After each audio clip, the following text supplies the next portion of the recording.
Goshamahal MLA Raja Singh కు మంగళహట్ పోలీసులు నోటీసులు ఇచ్చారు. సెక్యూరిటీ లేకుండా బయటకు రావద్దని సూచించారు. రాజాసింగ్ సెక్యూరిటీ కోసం బుల్లెట్ ప్రూఫ్ వాహనం 1+4 సిబ్బందిని సర్కార్ కేటాయించిందని, అవన్నీ వదిలేసి ఆయన పబ్లిక్ లో సాధారణంగా తిరుగుతున్నారంటూ నోటీసుల్లో పేర్కొన్నారు పోలీసులు. పదే పదే బెదిరింపు కాల్స్ వస్తున్న నేపథ్యంలో రాజాసింగ్ తన భద్రత కోసం సెక్యూరిటీ లేకుండా బయటకు రావద్దంటూ అప్రమత్తం చేసింది పోలీస్ శాఖ. ప్రభుత్వం కల్పించిన సెక్యూరిటీని తప్పక వినియోగించాలని సూచించారు.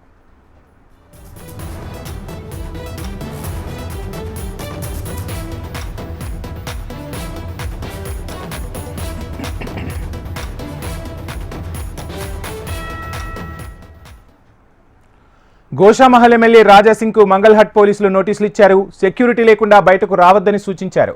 రాజాసింగ్ సెక్యూరిటీ కోసం బుల్లెట్ ప్రూఫ్ వాహనం 1+4 సిబ్బందిని సర్కార్ కేటాయించిందని, అవన్నీ వదిలేసి ఆయన పబ్లిక్ లో సాధారణంగా తిరుగుతున్నారంటూ ఆ నోటీసుల్లో పేర్కొన్నారు.